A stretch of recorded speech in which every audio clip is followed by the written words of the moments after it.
Carol thinks I'm losing it."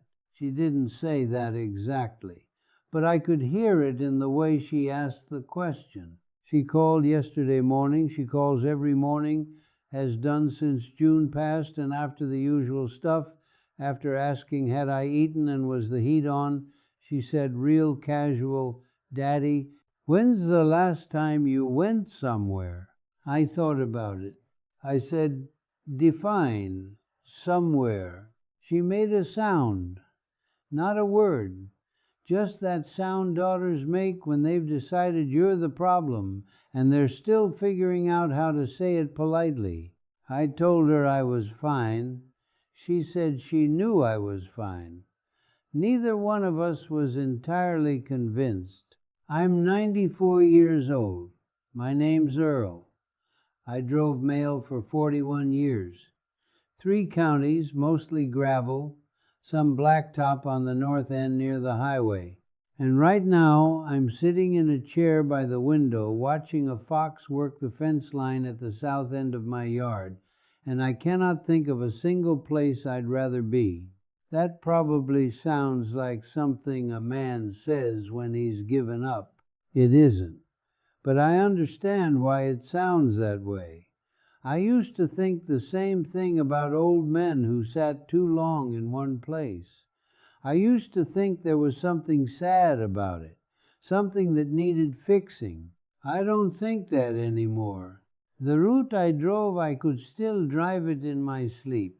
Every dip in the road, every soft shoulder, every box that leaned a little left because the post had never been set right and nobody ever got around to fixing it.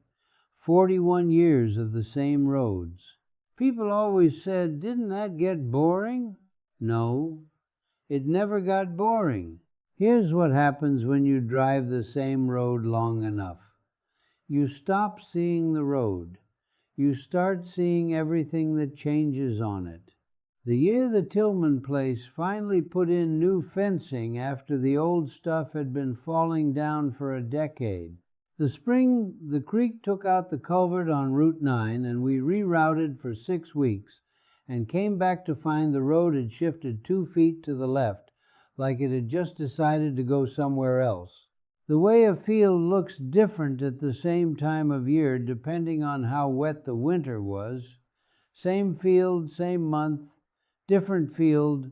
You learn to pay attention to what's close, to what's the same, and what's different inside the same.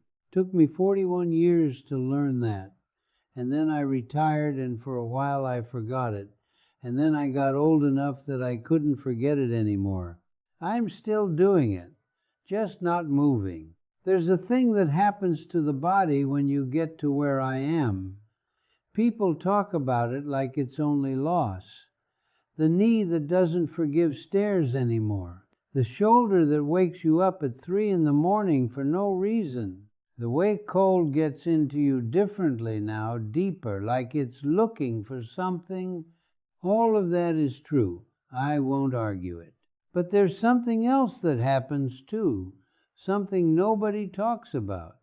Your senses get quieter and sharper at the same time, like a radio that stops picking up static and starts picking up just the one station, clear.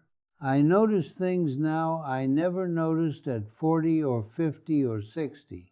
The exact moment the light changes in the front room in the afternoon, there's about 10 minutes in late spring where it comes through the window at an angle that hits the floor a certain way, and it's the same 10 minutes every day. And I never knew that until I was old enough to be sitting still when it happened. The fox, I've been watching him 3 weeks now. He comes through the south fence line around 7 in the morning, same path every time, like he surveyed it once and decided that was the route and he was keeping it, moves easy, no hurry, like the field belongs to him and he's just doing his rounds. I think about that. How everything with a root gets like that eventually. If what I'm saying makes sense to you, if you've started to feel that pull toward the door getting quieter, and you're not sure yet whether that's something wrong with you or something finally going right, stay with me a while. And if you want to find these conversations again, the subscribe button's right there. That's all I'll say about that. My morning goes like this: 5 o'clock, sometimes earlier. 41 years of 4:30 depot runs the body, doesn't forget. I don't fight it anymore. I used to, first few years after I retired, tried to sleep in, lay there in the dark feeling like I was late for something that didn't exist anymore. Now I just get up. Percolator on. It's the same one June and I bought at the hardware store. Must have been 79, maybe 80. The heating element is slow now. Takes twice as long as it used to. I've thought about replacing it. I don't. It still works. And there's something I'd lose if I replaced it that I can't quite name. Some mornings I think June would know what it is. She was better than me at naming things. I take my cup to the chair by the front window. The chair's been there since we moved in 1971, first house we ever owned. June always said she was going to reupholster it. I always said fine. We never did. The arm is cracked now, the fabric worn down to threads on the right side where a hand has rested for 50 years. I'm not touching it. I sit down. Watch the yard come up out of the dark. There's an order to it, mornings. The sparrows hit the feeder first around 5:30, before there's really enough light to see them properly. Then the light comes. Then the fox, around 7, moving along the south fence like he's clocking in. I don't do anything. I just watch. Some mornings that's 2 hours. Some mornings Carol calls and breaks it up. But those 2 hours, I didn't have 2 hours like that in 40 years of working. I didn't have 10 minutes like that. There was always somewhere to be, always something that needed handling. I didn't know what I was missing because I'd never had it to miss. Walt comes by Wednesdays. We drove together on the same route for 12 years before he transferred to the South District. Good man. Economical. Never said 3 things when one would do, and half the time one thing was more than a situation needed. He retired 2 years before I did. When I finally put the truck in for the last time, he called me that evening and said, "How's it feel?" I said I didn't know yet. He said, "You'll figure it out. Takes about a year." He was right. It took about a year. He knocks on Wednesdays. I let him in. I pour him a cup. We sit at the kitchen table. Last week he sat there a good 40 minutes before he said anything at all. Just sat, drank his coffee, looked out the window at the same yard I look at every morning. I could see him noticing things, the way his eyes moved slow across the fence line, the tree row, the feeder. Finally he said, "Fox been coming through?" I said, "Yeah." "South fence line, around 7. He nodded. Looked out the window another minute. He said, "Same fox every day, you think? Or different ones?" I said I thought same one. The path was too consistent. He said, "Probably right." Drank his coffee. That was most of it. His wife passed about a year before June did. Lung cancer, same as June, different lung, as Walt put it once, which is the kind of thing you can only say to someone who already knows what you mean. We don't talk about it much. We don't need to. You spend enough time with a person, some things just settle into the space between you and stay there without needing to be said out loud. That's the only kind of company I want anymore. Company that doesn't need me to perform being okay. Company that already knows what kind of day it probably is. I should say something about June. 8 years now. 8 years, and some mornings I still reach for a second cup without thinking. The hand just goes to the cabinet and comes back with two. I've stopped correcting it. I set the second one on the counter, and I make my coffee, and I look at the second cup for a second, and then I go sit in my chair. That's it. That's the whole ritual. June had opinions, not loud ones. She wasn't a loud woman, but she'd say something once, just put it out there and leave it, and 3 days later you'd be driving the route and you'd think about what she said and realize she was right and had been right the whole time and had just been waiting for you to catch up. She used to say this house needs people in it to stay alive. She meant it literally. She believed houses had something like a pulse and that it came from the people inside them. I thought she was being sentimental when she said it. I was 45 and I was too busy to think about houses having pulses. After she passed, the first thing I noticed was the silence. Not quiet. I've always liked quiet. This was different. This was the silence of a thing that had been turned off. Like the difference between a room with no one talking and a room where the electricity has gone out. Same room, different air. I kept busy the way you do. I made myself go places, lunches I didn't want, church things, Carol's events. I showed up. I sat in the chair and I talked to people and I drove home after, and the house was exactly the same as when I'd left it, and I didn't feel any better. The house was just waiting. The quiet hadn't gone anywhere. It was just less patient with me the longer I kept trying to outrun it. One day I stopped outrunning it. I don't remember deciding to. I just remember it being a Tuesday, and me sitting in this chair and not getting up to go anywhere and not feeling like I should. Something shifted after that. Not fast. More like the way a road settles after a hard winter, gradually, unevenly, until one day you're driving it and it feels like yours again. The quiet changed. Stopped feeling like something absent and started feeling like the room itself. Like the house had always had a sound and I'd just never been still enough to hear it. The way the heat moves through the pipes in the morning. The third step on the stairs that has been popping since 1987 and that I have never fixed and probably never will.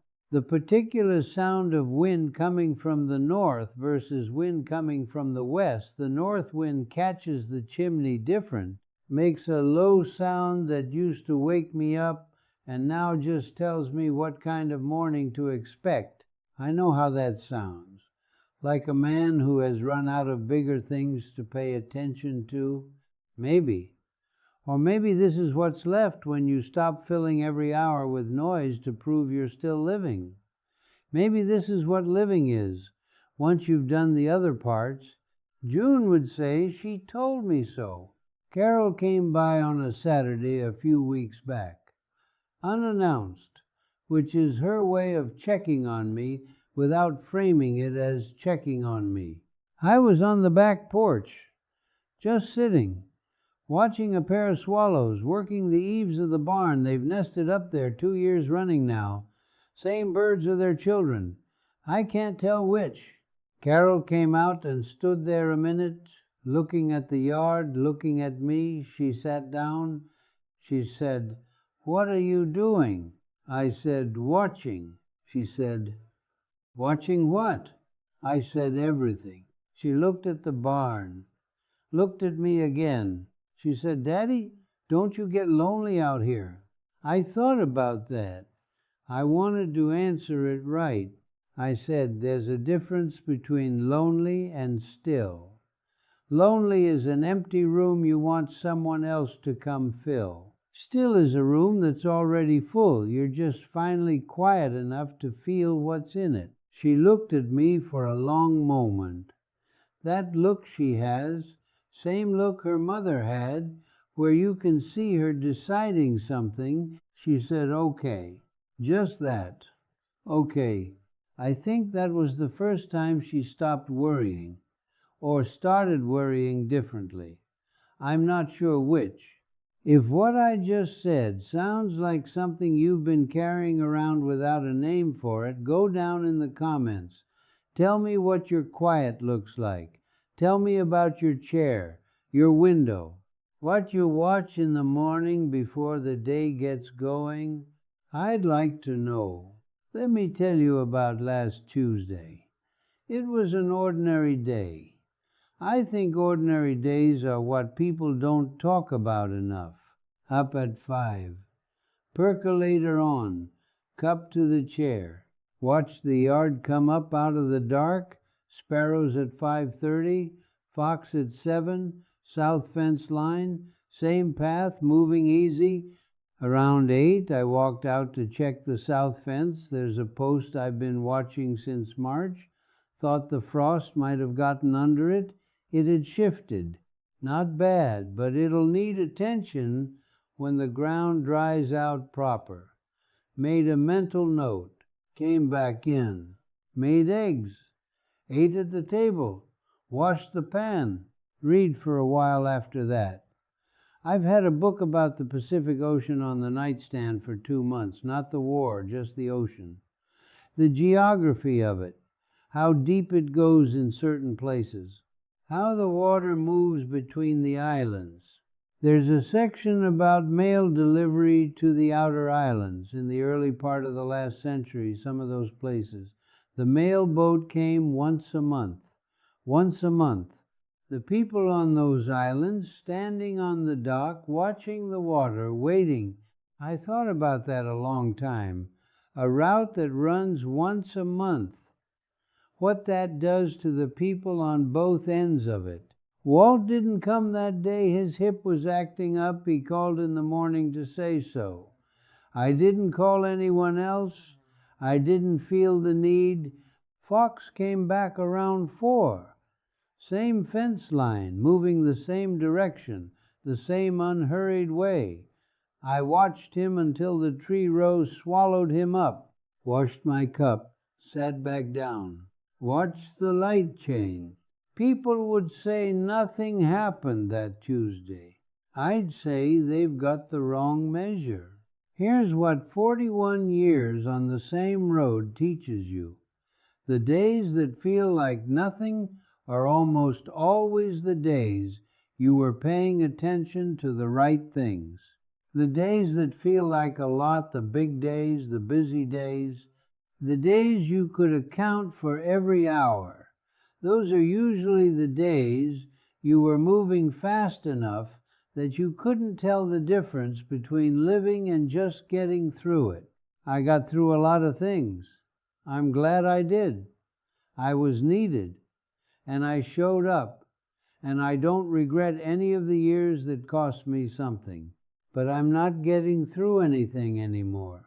I'm not on my way to somewhere else. I'm here.